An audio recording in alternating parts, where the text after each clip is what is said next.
여러분 안녕하십시오. 반갑습니다. 예수의 상상 설교 해설 그 6번째 순서로서 오늘은 마음이 청결한 자는 복이 있다. 마태복음 5장 8절 마음이 청결한 자는 복이 있나니 저희가 하나님을 볼 것이며 이 본문을 해설해 드리겠습니다. 이 본문은 구약 성서의 본문을 배경으로 삼고 있습니다. 시편 24편 3절에서 5절까지 여호와의 산에 오를 자 누구며 그 거룩한 곳에 설 자가 누군고 곧 손이 깨끗하며 마음이 청결하며 뜻을 허탄한 데 두지 아니하며 거짓 맹세치 아니하는 자로다. 저는 여호와께 복을 받고 구원의 하나님께 의를 얻을 것이다. 역시 시편 73편 1절에 하나님이 참으로 이스라엘 중 마음이 정결한 자에게 선을 행하신다. 여기에 마음이 정결하며 청결하며 이런 자가 하나님께 복을 받고 구원의 하나님께 의를 얻고 그런 자에게 하나님은 선을 베푸신다라는 기록이 구약성서에 자주 발견됩니다.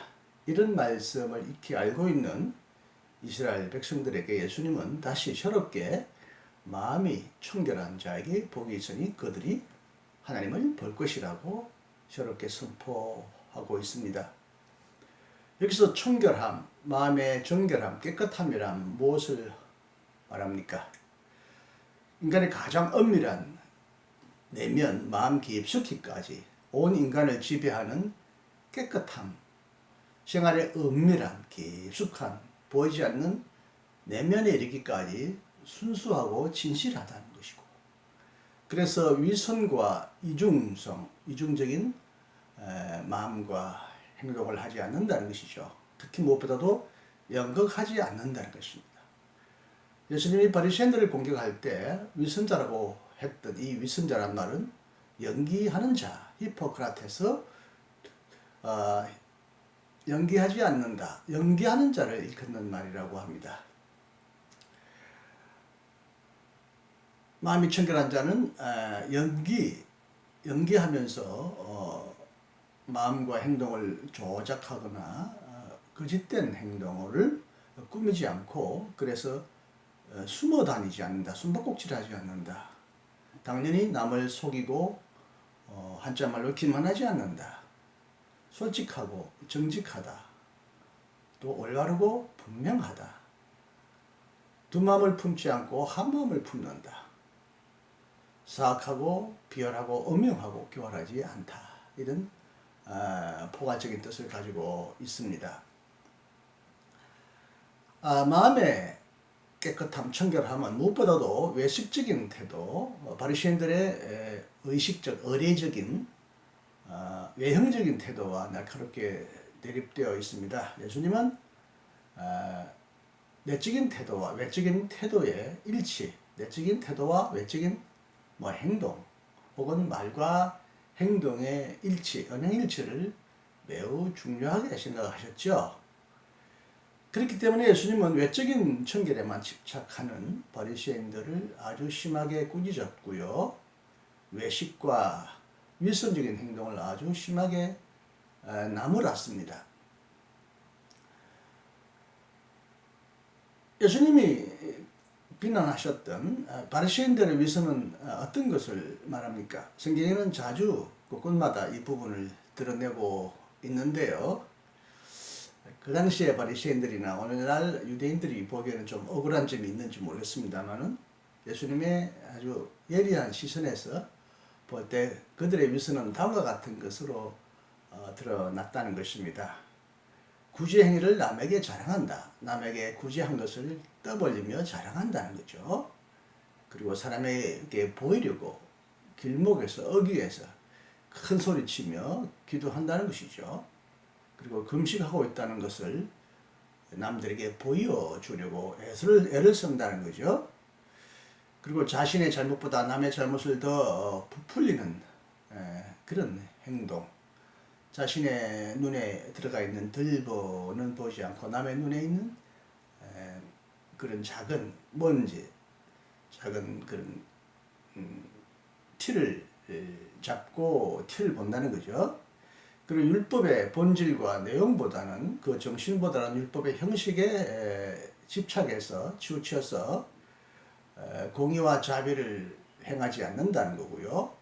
마음속에는 탐욕과 방탕함이 가득 차 있는데도 겉으로는 잔을 깨끗이 닦고 그릇을 깨끗이 닦으면서 오히려 그렇게 살지 못하는 사람을 불결하다고 그렇게 하지 못하다고 비난하는 이런 모습, 이것들이 바리새인들의 위선이라고 예수님은 지적하셨고요. 또 조금 더 예를 들면 조상들이 죽인 선지자들의 무덤을 아주 화려하게 꾸미지만 실은 선지자들을 조상들처럼 그들도 핍박하고 박해해 왔다는 거죠. 입술로는 주여 주여 하나님을 존경하고 찬양하지만 생활 속에서는 하나님의 뜻을 실천하지 않는다는 것입니다.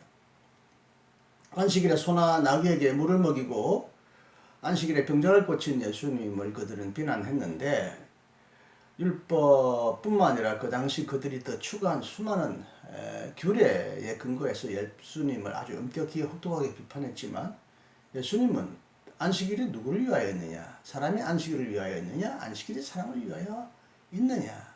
안식일에도 고난당하고 어려운 사람, 심지어 동물에게도 자비를 베푼 행위를 비난하는 것을 예수님은 거꾸로 안식일의 정신이 무엇이냐라고 되물으면서 그들을 비난합니다. 과부의 재산을 삼키면서 뒤로는 온갖 뇌물과 부정, 불의한 재판을 뇌물 주고 행하면서 겉으로는 아주 긍건하고 거룩한 척 기도를 길게 크게 하면서 떠벌리며 자신의 경건 행위를 남에게 자랑하는 것도 예수님의 눈에 볼 때는 그들의 위선이었다는 겁니다. 그들과는 정반대로 하나님이 요구하시는 것은 무엇보다도 정직한 마음이라는 것입니다. 하나님은 위선과 거짓을 싫어하시고 정직하고 진실한 사람을 기뻐하신다는 것입니다. 왜냐하면 하나님도 정직하시고 진실하신 분이기 때문입니다. 이런 점에서 예수님이 어린아이를 매우 높이 평가하고 그들이야말로 바로 하나님 나라에 들어가야 될 가장 적합한 자다.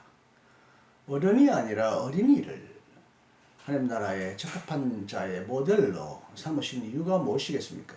성서적으로 보면 이제 높은 자리를 차지하려고 서로 다투는 제자들과 어른들과는 달리 어린이들은 낮고 낮출 필요가 없을 정도로 낮고 그래서 겸손한 사람이다. 하나님은 이렇게 낮고 겸손한 사람을 높이 들어 올리시고 교만하고 오만한 사람을 내치시고 낮추신다는 그런 말씀의 뜻에 따라 어린이가 겸손하고 낮기 때문에 연약하기 때문에 어떻게 보면 또 불쌍하기 때문에 돌보아줘야 될 대상으로서 그들을 품어주는 하나님의 자비하심, 하나님의 긍휼을 여기서 강조한다고도 볼 수 있지만 이제 2차적으로 볼 때는 어린이는 자신을 꾸미거나 거짓말 잘하거나 위선과 사기에 능하지 않잖아요.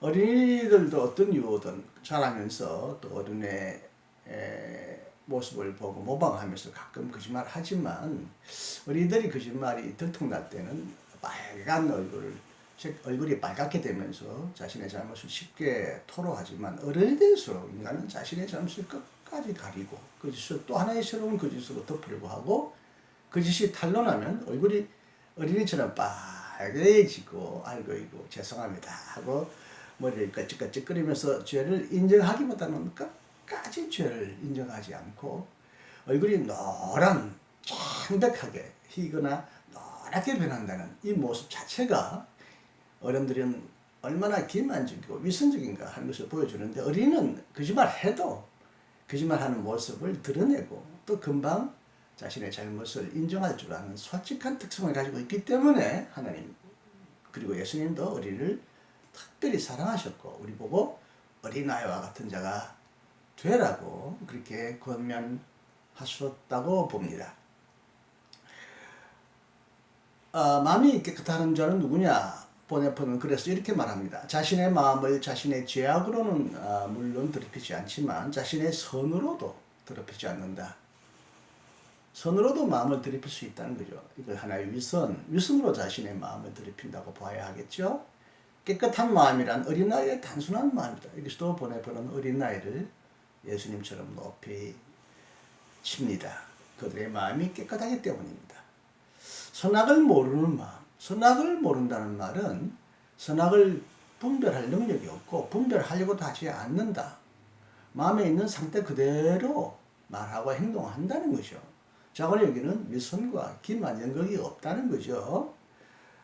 선악을 아는 것이 어른의 지혜고 또 똑똑한 사람의 장점이라고 흔히들 말하지만 선악을 구분하는 것 자체가 보네포의 눈에는 타락의 구체적인 징조라는 거죠. 하나님이 행하신 것을, 하나님이 명하신 것을 행할 때 그것이 선과 악이 거기서 구분되는데 인간이 마치 하나님처럼 선악을 구분할 수 있고 심판할 수 있다는 이런 마음, 그리고 이제는 선악을 교묘하게 뒤틀고 선악을 합리화하는 이런 마음 자세가 어른들에게 깊숙이 들어가 있지만 어린이는 선악을 구분할 줄도 모르고 선과 악을 혼동하거나 뒤섞지도 않고 그냥 자기가 느끼는 대로 혹은 어른이 잘못했다고 말하면 쉽게 인정하는 그런 순수한 마음이 있죠.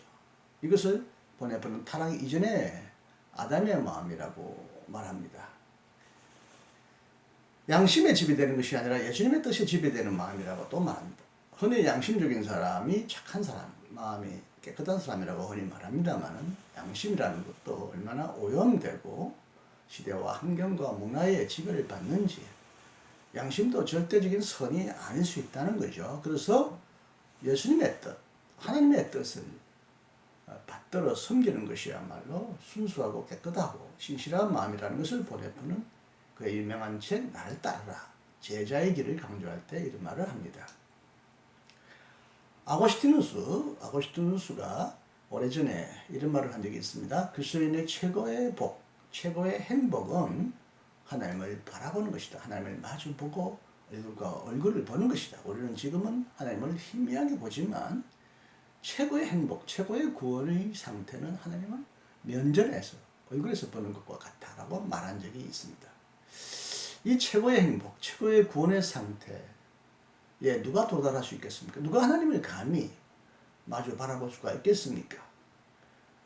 구약성서에서 하나님을 보는 자는 죽는다고 했고요. 하나님을 본 사람은 아무도 없었습니다. 근데 예수님은 하나님을 본다라는 이런 매우 급진적인 말을 합니다. 물론 이제 가시적으로 지금 하나님은 하나의 인간과 같은 얼굴로 살아계시고 우리에게 나타나시지 않기 때문에 인간이 인간의 얼굴을 보듯이 그렇게 본다는 뜻은 분명히 아닙니다. 하나님은 영이심으로 어떤 특정한 공간과 시간에 제한되어 있지 않고 어떤 특정한 모습으로 고착화될 수 없는 그런 분입니다. 그럼에도 불구하고 하나님을 본다라고 말할 때 분명히 뭔가 눈으로 보지 않던 마음으로 보는 어떤 영으로 보는 어떤 깊은 어떤 상태를 표현할 때 하나님을 본다고 하는데 저번에 성경은 예수님은 마음이 깨끗한 자 혹은 마음이 깨끗해진 자 불결과 더러움으로부터 벗어나서 깨끗하게 된 상태에 있는 사람이 하나님을 본다는 것입니다.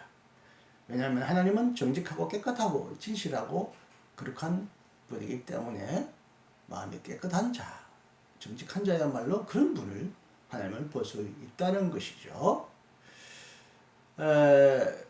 그래서 고린도전서 13장 12절은 우리가 지금은 거울에 비추어 옛날 그 구리로 만들어진 그런 거울은 지금의 거울처럼 아주 분명하게 보이지 않았죠. 희미한 그런 거울을 보듯이 희미하게 보지만 그때 종말에 가서는 얼굴과 얼굴을 맞대고 볼 것이다. 그래서 바울은 종말 때 하나님의 나라에서 하나님의 얼굴을 우리가 환하게 본다는 것을 얘기합니다. 사실 우리의 인식은 완전하지 않습니다. 우리가 보는 세상의 모습, 우리가 보는 모든 것, 우리의 시각의 능력만이 아니라 사물을 보는 우리의, 그리고 사물을 해석하는, 그리고 성경을 해석하는 우리의 눈도 완전히 투명하고 분명하지 않습니다. 덕이 영적이시고 만물 안에 임재하시지만 보이지 않는 그런 영적인 하나님을 우리가 본다는 것은 불가능에 가깝습니다. 그럼에도 불구하고 성경은 하나님을 볼 수 있다, 본다고 말합니다. 무엇보다도 종말에 가서 하나님을 온전히 볼 수 있다고 말합니다. 그러나 종말 이전에 예수님은 하나님을 볼 수 있다고 말합니다. 물론 하나님의 나라가 가까이 왔다, 하나님의 오심을 매우 가까이 있다고 말했던 예수님의 입장에서 볼 때 이제는 우리가 하나님을 눈으로 가까이 볼 가능성이 우리에게 열렸다고 말하고 있는지는 모르겠습니다만은, 저번에 하나님을 투명하게 분명하게 볼 수 있는 사람은 바로 투명한 사람, 마음이 깨끗한 사람이라는 거죠. 우리의 마음을 깨끗이 비워놓는다면 우리가 하나님을 우리의 깨끗한 마음으로 본다고도 볼 수 있지만, 여기 제가 사진을 하나 올렸습니다만은 거울이나 샘이나 호수처럼 깨끗한 것은 사물을 깨끗하게 반영합니다. 땅에 있는 거울이나 우물이나 호수는 하늘의 아주 구름이나 태양의 빛을 아주 투명하게 있는 그대로 잘 담고 포함합니다. 이처럼 우리가 하나님을 보려고 애쓰지 않아도 마음이 투명하고 깨끗한 사람은 그 마음 속에 하나님이 자연히 투명하게 들어오시고 담기시고 머물러 계신다, 이렇게 우리가 비유적으로 설명할 수 있지 않을까 생각합니다. 신학적으로 좀 어렵게 말하면 하나님은 이스라엘의 역사 속에서, 특히 무엇보다도 그의 아들의 성육신 속에서 특별한 모습으로 우리에게 오셨고, 그래서 예수님을 보는 자가 곧 하나님을 보는 자라고 예수님은 말하면서, 왜 나를 보면서 하나님을 보여달라고 하느냐라고 말씀하셨잖아요. 예수님이야말로 이 땅에 오신 하나님, 하나님의 현존의 모습을 가장 투명하게 드러내신 하나님 그 자신의 분신이요 현신이라고 할 수 있는 그 예수님을 알지 못했던 수많은 사람들, 예수님을 만나지 못했던 사람들, 성경을 읽지 못하는 사람들은 어떻게 하나님을 만나거나 볼 수 있을까요? 그들이 어떤 방법으로 하나님에게 도달할 수 있을까요? 그들이 하나님을 도달하고 하나님에게 만나려고 올라가기 이전에 이미 깨끗한 사람, 마음이 투명한 사람들은 자기가 알게 모르게 하나님이 그 마음속에 들어와 임재하고 잠겨 계시지 않을까. 즉 자연 계시 속에서 뿐만 아니라 마음에 선한 양심 속에 하나님은 머물러 계신다고 볼 수도 있다면, 이스라엘 역사와 예수 그리스도의 역사 속에서만이 아니라 만물 속에 창조하신 만물의 하나님이 투명하게 임재하시고 머무신다면, 무엇보다도 더러워지고 악해지고 뭔가 욕망과 탐욕과 거짓으로 가득 차 있는 사람은 하나님, 온전하신 진실하신 하나님을 온전하게 담는다, 반영한다, 비출 수가 없는 거겠죠. 그래서 이 땅의 모든 어린아이는 어떤 누구보다도 하나님을 잘 반영하는 존재이고, 그래서 이 땅에 있는 모든 어린아이를 우리가 존중하고 존경해야 할 것입니다. 어린아이의 얼굴, 순수한 마음속에 하나님이 얼마나 깊숙이 와 계신가 하는 것을 우리가 느낀다면, 잠시 성경을 접더라도 우리는 순수한 사람, 순수한 만물 속에 하나님의 순수하심의 임재를 우리가 볼 수 있을 것이라고 기대해도 좋겠습니다. 예수님은 이렇게 여기서 무슨 어려운 신학적인 주제를 끄집어내신 것은 아닙니다. 특별계시니 자연계시니 양심을 통한 혹은 깨끗한 이 삼라만상 속에 하나님의 현존이니, 이런 어려운 말 쓰지 않고 매우 자연스러운 친근한 말씀을 하셨던 예수님의 말씀을 우리가 너무 신학적으로 깊이 왜곡할 필요는 없겠습니다만, 저간에 그럼에도 불구하고 마음이 깨끗한 자는 그 어디서든 누구든 하나님을 볼 수 있고 하나님이 그 마음속에 머물 수 있다라고 하는 예수님의 이 귀한 진리를 우리가 잘 새기면서 내가 하나님을 의심하거나 하나님이 보지 않는다고 불평할 때마다 왜 하나님 안 계십니까? 안 오십니까? 라고 하나님을 향하여 불평하기보다는 내 마음이 얼마나 하나님을 닮기에 부족한 그릇이 되었느냐, 내 마음이 얼마나 더러워졌느냐, 내 마음이 얼마나 하나님이 들어오시기에 불결한 장소가 되었느냐, 내 마음을 먼저 깨끗이 비우고 청정한 마음으로 늘 살려고 노력한다면 나도 모르게 하나님이 내 마음속에 오셔서 우리를 인도하시고 우리와 함께 하시지 않겠나 그렇게 생각합니다.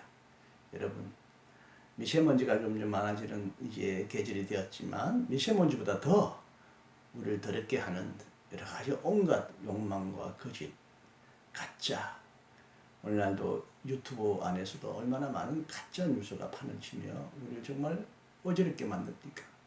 진실한 사람을, 진실한 진리를 만나서 그들과 함께 하나님의 임재하심을 경험하고 체험하는 행복한 하루가 되기를 간절히 기원합니다. 여러분 감사합니다. 오늘도 행복하시고 하나님의 임재를 깊이 체험하는 복된 하루가 되시기를 진심으로 기원합니다.